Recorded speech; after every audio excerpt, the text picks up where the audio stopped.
joue aujourd'hui un rôle vraiment exécrable, je dois dire. jërëjëf sëñ Saliou ca Fass Touré boobu la ñuy des. ñu ko léegi ci say kàddu. mu mel ni lii nga xamante ne exposé nga ko fi leer ak fi moo fa taxoon a daje nguur gi. lii may bëgg a ñëw nag nga war cee indi ay leeral ci la ko cofaale. Effectivement ci lañ gën a sax wax ñun. ndax bi mu ne Donald Trump a bloqué un projet au Sénégal d'une valeur de 316 milliards. mu méngoog 500 et quelques millions de dollars ci MCA bi ngay wax Millennium Challenge account bi nga xamante ni souvent les aides au développement émanant de ces états surtout États-Unis di jëm ci ñun waaye dafa mel ni sëñ Saliou Ousmane Sonko dafa am lu mu tënk ci kàddu wax ni nous ne développons jamais duñ mës a développer ci aides yi nga xamante dafay jógee ci extérieur ndax nee na vous l'avez vu le nouveau président américain a bloqué pour 90 jours les programmes d'aide au développement pour les pays pauvres. Ici au Sénégal, certains programmes concernent ces fonds bloqués, notamment le programme courant sur lequel nous recevions pas moins de 500 millions de dollars, 316 milliards de francs CFA. Ceci montre que nous devons nous développer par nous-mêmes. Dañu war a développer maanaam jëm kanam ci maanaam ci ñun jaarale ko ci ñun suñu jëm. Alors li Trump bloqué ni sëñ Saliou ndax du gàllankoor ni Ousmane Sonko expliqué tey loo ñu ci mën a leeralal ci coow li. En réalité xam nga 316 milliards. ce n'est absolument rien. Sur 316 milliards sur 5 ans ou 6 ans c'est absolument rien boo xoolee dans le développement d'un pays. te MCA bi loolu lay indi dans le programme de l'électrification au Sénégal. pour renforcer en tout cas le programme d'électrification. mais le PM li mu wax. bu fekkonte ne presse bi ni nga ko waxee léegi noonu la ñu ko waxee le problème ne serait pas posé. mais dañ ko tronqué. On dit c'est comme si Ousmane Sonko se plaignait du fait que 316 milliards seraient bloqués. Or, moom da lay wax ne 316 milliards yi nga xam ne ñoom dañ koy bloqué pour l'aide au développement. Ça montre que en réalité ñun les pays yi nga xam ne on dit les pays pauvres, les pays du Sud waruñu tënku ci l'aide au développement. C'est-à-dire que ñun ñoo war a enclencher sunu développement boobu. Et ça a été toujours le discours souverainiste de Ousmane Sonko. Loolu ça revient à quoi? Ça revient tout simplement à dire que ñun dañu war a d'abord gëm suñu bopp ci li nga xamante ne moom la ñu yàlla may comme potentialité ba ñëw wekku ci keneen da ngay def ba pare nit ñi ñëw dolli la mais bul xaar nit ñi ñëw defal la pour yow nga war a mën a dollee ko donc foofu la Ousmane Sonko doon waxee malheureusement les gens ils ont pris ce qu'on appelle la proie pour l'ombre pour la proie parce que su fekkee ne dañuy ñenn ñi dañ ne Ousmane Sonko se plaint et cetera or moom en réalité sax daf ko ñàkkal fayda pour wax leen ne ñun waruñu tënk ci loolu 316 milliards boo xoolee ci Senelec mais Senelec tey boo xoolee rek li muy perte ci au bout de 5 ans rek ça fait plus de 300 milliards yooyu ñuy wax. ci fraude sur l'électricité. ci taxes yi nga xam ne dañ koy yoreel ak ci les pertes d'énergie en matière de transport même de l'électricité. loolu soo ko boole woon en 5 ans mën naa wax ne Senelec mën na perte plus de 500 milliards. donc je crois que ñun foofu la ñu war a mën a gën a accès wu ci liggéey bi Senelec gën a améliorer aussi ses investissements, améliorer aussi le transport de l'énergie. Faire de sorte que aussi fraude dootul am sur l'électricité parce que chaque année Matar Cissé bi mu nekkee fi mu wax certains c'est même indiens en disant que dañuy perdre presque en matière de fraude rek sur l'électricité 30 milliards te loolu ba mu koy wax c'était en 2017 te xam nga fi ñu toll ni capacité de production bi yokk na mën naa wax ne 7 ans se sont écoulés donc tey boo ko doon xayma mën nañu wax ne sax jusqu'à 50 milliards mën nañ ko perte en matière de fraude sur l'électricité loolu nag tey la ñu war a jël rationaliser ko faire de sorte que benn perte dootul am faire de sorte que benn fraude dootul am faire de sorte que aussi l'énergie électrique quand même soit beaucoup améliorée suñ ko defee tey su boobaa mën naa wax ne dinañ mën a def des économies même de plus de 500 milliards contrairement même aux 300 pauvres 16 pauvres milliards yi nga xamante ne moom la Ousmane Sonko doon évoqué donc 316 milliards pour man ce n'est absolument rien compte tenu de la potentialité bi nga xamante ne Senelec war na ko mën a am donc vraiment nit ñi nañu bàyyi manipulation bi ñuy def surtout au niveau des médias et ce qui est malheureux dans ça c'est que man dama ci gis ay médias yoo xam ne nii on les classé parmi les médias les plus sérieux mais quand j'ai vu leur titraille avant-hier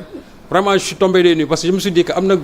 médias yi man je les ai connus toujours sérieux te ñi ko fondé c'est des gens qui sont sérieux mais bu ñu jëlee information bi sous cet angle là ça veut dire que ñoom aussi ils sont en train de participer à une certaine manipulation am na médias yoo xam ne tey bu ñu ko bindoon man du ma bett parce que ñoom ils sont toujours dans ça ñoom loolu seen manine la mais daf ci am ñoo xamante ne xamewuñu leen loolu donc je crois que ñooñu nga xamante ne ñi ngi bëgg a wàcc seen yoon man jàpp naa ne nañ dellu fa nga xam ne fa lañ nekkoon nit boo dee rapporter ses propos ak loo ko bañ waxal li nga xam ne moom la wax mais il ne faut pas essayer de déformer. Heureusement que les gens suivent les réseaux sociaux nit ñi li Ousmane Sonko wax dégg nañ ko nit ñi fi Ousmane Sonko di waxee aussi xam nañ ko donc à ce niveau là je crois que le problème ne se pose pas. Ousmane Sonko da leen di gën a ñaax que ne nous on peut se passer de ces 316 milliards là on peut se passer de cette aide au développement et li nga xam ne moo ci des mooy ñun ñoo war a takkul suñu bopp liggéeyal suñu bopp comme l'ont fait les autres nations. Il y a eu des nations yoo xam ne qui ont traversé des moments très difficiles muy la Corée du Sud muy le Japon mais aujourd'hui kii boo xoolee mooy 3e puissance économique du monde kii mooy 11e puissance économique du monde te comme Ousmane Sonko sax dans son voyage keroog bi mu taxawee je crois am na benn kilifa diine bu mu doon waxal mu ne ko Corée bii nga xamante ne tey mooy 11e puissance économique du monde di defar ay Toyota di defar ay Samsung di ñu dimbali. Corée boobu en 1960 ñun ñoo ko ëppoon PIB te gis nga tey ñu fa mu nga xam ne fa la toll ñun gis nga fi ñu toll ça signifie que ñooñu dafa am lu ñu gëm ba egg si foofu mais ñoom la ñu gëm ba egg si foofu ñun war nañ mën a gëm aussi ba egg si foofu parce que amuñu ñoom ressource boo xam ne Sénégal amu ko ñun li ñu am en terme de ressources le Japon amul je dis le 1/10 Japon amu ko parce que Japon tey boo doon xool li mu am ci ay ressources naturelles quasiment weesuwul 5 ay or cuivre et cetera loolu la am magnésium li ci des yëpp c'est-à-dire seen intelligence moo leen ko may. loolu nag manqué wul Sénégal mais il faut que aussi ñu gëmloo ko nit ñi booster l'intelligence des Sénégalais ba pare teg leen yoonu liggéey parce que fii liggéey rek moo fi maye dara li ñu naan tëdd muy dox wala toog muy dox. moo war a jeex ci réew mi c'est-à-dire que lépp lu ñu fi am Sénégalais yi dañ ko war a jóg liggéey ko Ousmane Sonko discours boobu moom la doon distiller ci public bi nga xamante ne moom la jàkkaroon mais malheureusement comme on dit rek les Cassandres moom toujours ils vont comment dirais-je colporter le malheur ñoom fu ñu toll rek musiba la ñuy wax mais li nga xamante ne ñooy cibles yi mooy population yi ils ont bien compris ce discours là te Ousmane Sonko c'est pas la première fois mu wax ko toujours dans son discours souverainiste il a toujours exclu l'aide au développement bañ na ko bu koy wax sax danaan yéen waa diaspora bi li nga xam ne annuellement yéen a ngi koy dugal ci réew mi moo ëpp fuuf ñun li nga xamante ne moom la ñuy leb moo ëpp fuuf li nga xam ne ñun moom la ñuy jël recevoir comme aide venant de l'extérieur. C'est moins de 2000 milliards. waaw mu ngi noonu donc comme que kooku chaque fois il fait référence à cette diaspora là en tout cas en termes de rentrée d'argent donc bu waxee ne tey 316 milliards ça signifie que nous ces 316 milliards là on peut bel et bien s'en passer la preuve le premier volet du MCA 1 bi en 2015 la jeex ça portait sur l'agriculture presque aussi ça tournait autour de la même somme presque autour de 300 milliards et pourtant les Sénégalais n'ont même pas senti que ne loolu dugg na ci réew dogguma la fa laa bëggoon def taxaw seetlu boo xoolee nguur yi fi jàll yëpp sëñ Saliou lay tukkee maanaam bitim réew di dugg fii bu doon am impact sëñ Saliou wax dëgg fa yàlla defe naa war nañ dépasser fii absolument donc pour wax ne rek ñun on peut bel et bien s'en passer léegi nag j'ai entendu un intellectuel en tout cas il se réclame intellectuel wax ne Sénégal boo gisee Donald Trump bloqué les 316 milliards c'est parce que nous nous sommes attaqués à la France ça m'a fait beaucoup rire parce que kooku je crois que son niveau d'intellectualité wees woon na foofu daal mais j'ai l'impression que de plus en plus quand même il dafay dégringoler je ne sais pas maintenant ce qui est à la base de ça parce que une analyse aussi terre à terre aussi sommaire mu ne parce que simplement on s'est attaqué à la France te la France genre doomu États-Unis la moo tax États-Unis tout simplement bloqué dañuy xam ne USAID ça intervient dans 128 pays du monde te USAID soo ko xoolee programme bi c'est-à-dire fépp la ko suspendre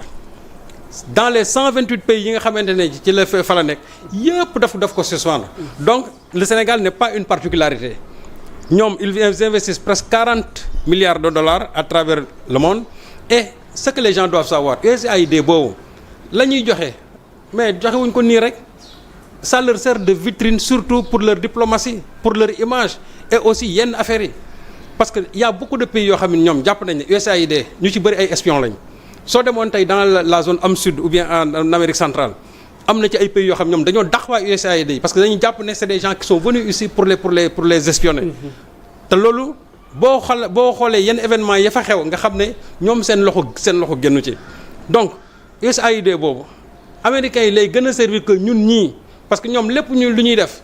di ko financer mais en réalité joxewuñ ko parce que tout simplement c'est des philanthropes mais c'est surtout pour asseoir leur image ba pare war a mën a am une implantation partout à tout le monde te ce qui est sûr et certain mooy xam nga ñoom ils ont parlé de subvention danañ ko dindiwaat parce que le temps que xam naa ñoom dañuy xool pour nan lañu war a mën a déployer encore ci pays yi nañ 90 jours. oui non ça dañuy xool rek pour war a mën a définir ak yan axe la ñuy mën a ñëwaat ci pays yi mais ce qui est sûr et certain mooy ñoom ils auront toujours pied dans à travers le monde te am na dëkk yoo xam boo fa bëggee teew da nga naan lii maa la ko dimbale pour war fa mën a toog loolu moo tax ñoom xaalis ba nga xam moom la ñuy joxe c'est pour ñu war a mën a toog fii am ay gët xool tout ce qui se passe ici li ñuy war a en tout cas jouer sur plan diplomatique ñoom ñu ngi koy jouer donc USAID boobu c'est partout c'est pas simplement le Sénégal donc dire que Donald Trump a bloqué je ne sais pas l'aide au développement ici, en tout cas les 306 milliards parce qu'on s'est attaqué à la France. Moi je dis que simplement quand même ça c'est relevé tout simplement de la mauvaise foi ou bien ñàkk xam-xam aussi parce que ñàkk xam-xam mënul weesu wax gi nga xamante ne vraiment tegul ci lu sori donc il faut mu xam le programme de l'USAID programme bi lan moo ko tënk et quel est le fond de cette aide là au développement américains yi defuñu ko parce que ce sont des philanthropes mais dañ ko surtout pour mieux asseoir leur diplomatie et ce qui est sûr et certain mooy ils vont se redéployer encore partout dans ces pays où l'USAID quand même en tout cas à pignon sur rue. C'est important defe naa loolu leer na di leen nuyuwaat yéen ñi nekk ci commentaires yi bu leen fàtte peut-être suggestion wala question bu ngeen ko amee pour Serigne Saliou laataa ñu yëkkati jotaay bi dina am ñu ma ci sélectionné rek ngir mu indi ci ak dinañ leen ko may ndax jotaay wi seen jotaay la yéenay borom yéen ñi safoo Sénégal. C'est de l'actualité à temps réel alors Serigne Saliou ñu laal tuuti actualité politique mu mel ni démb bi ñu jotee xibaar que on va vers la levée de l'immunité parlementaire du député Amadou Ba nekkoon fii jëwriñ ci nguuru Macky nekkoon candidat malheureux ci jongante yi mujj élection présidentielle yi njabootam génn riposté ci loolu nga xamante ne jàpp nañ bu nu wattul ca lañ jëm ndax am na loo xam ne dafa war a ba loo xam mënu cee set déjà noo jàngatee boobu xibaar ak riposte bi nga xamante ni nouvelle responsabilité muy kuréelam ñoom démb janoo nañ ak askanu Sénégal à travers les médias fëgg ci kaw table bi daal jàpp ne duñ toog les bras croisés duñu seetaan ñuy liquider seen jëwriñ muy Amadou Ba sëñ Saliou. xam nga récemment on a évoqué l'histoire de 125 milliards. ok tudd ci Tahirou Sarr. tudd ci Farba Ngom. Mouhamadou Ngom di Farba. waaw ba Farba ñu lever son immunité parlementaire mu toog di xaar ñu woo ko. mais mbir mi dafa concerné wul Farba ak Tahirou Sarr kese. waaw parce que xam nga bu ñu waxee 125 milliards. ci biir 125 milliards yooyu le dossier des 94 milliards da ciy dugg. parce que dossier 94 milliards yi n'oublions pas que dafa am 46 milliards yoo xam ne déjà Tahirou fayeeku na ko te li tax Tahirou fayeeku ko Amadou Ba il n'est pas étranger à ça Birima Mangara n'est pas étranger à ça. Allahu Akbar. donc c'est normal que bu ñuy tudd aujourd'hui 125 milliards yi avec en filigrane les 46 milliards dans l'histoire des 94 milliards te ñoom à l'époque kii ma nekkoon ministre des finances kii nekk ministre du budget donc su Tahirou fayee ko ci banque mais c'est parce que ñoom ñaar ñoo fa nekkoon ñoom nag lan nañu def ba Tahirou fayee ko xaalis boobu parce que gis naa sax Mamour Diallo dans sa mauvaise foi par la suite quand nos amis de l'Observateur lui ont entendu le micro mu doon weddi quoi je crois c'était je crois une interview en 2019 en disant que oui Tahirou n'a perçu que 3 milliards ce qui est absolument faux Tahirou a déjà perçu benn 46 milliards bi percevoir na ko te li tax mu percevoir ko c'est parce que on lui a fait des lettres de confort yooyu Ousmane Sonko pourtant il l'avait dit xam nga Sonko moo wax ñenn ñi dañ gëmuñu ko mais lettre de confort yooyu mooy lan c'est-à-dire ay lettres yoo xam ne nii ministre des finances et du budget bu ñu la ko defalee soo demee auprès d'une banque daf lay servir de garantie pour que ñoom ñu war la mën a jox xaalis léegi après nag banque bi c'est l'État du Sénégal ñoom ñoo koy fay donc ça signifie que loolu c'est crédible donc bu fekkente ne Tahirou état bi daf ko amel ñu ne 94 milliards la mu nekk ñaari pàcc 49 ak 46 milliards on lui a fait des lettres de confort or les lettres de confort étaient interdites te gis nga ba jamono yooyu gis nga ba ñu koy def Macky n'était même pas au courant c'est par la suite que Macky a su que on a fait des lettres de confort pour Tahirou Sarr pour mu war a mën a percevoir xaalis boobu léegi nag ñi nga xamante ne ñoom ñoo nekk en arrière plan defar ko lettre de confort yooyu. waaw mais mën nga woo Tahirou Sarr woo Farba Ngom. te doo woo Amadou Ba ak Birima Mangara. logiquement. loolu xel mënu ko bañ. kon du mbiru politique comme ñoom ni ñu ko bëgg a wax. c'est pas une affaire politique. C'est l'histoire des 94 milliards qui revient du moins. moom moo dellusiwaat. oui. teg naa la 94 milliards yooyu 46 milliards yi li tax Tahirou percevoir ko mais c'est parce que le ministre des finances et du budget lui ont fait des lettres de confort mais lettres de confort yooyu ñu ko defal ba mu dem percevoir xaalis bi de façon indue mais il va falloir que ñooñu ñu woo leen te peut-être que boobu mooy feeñ rek mais est-ce que amul yeneen lettre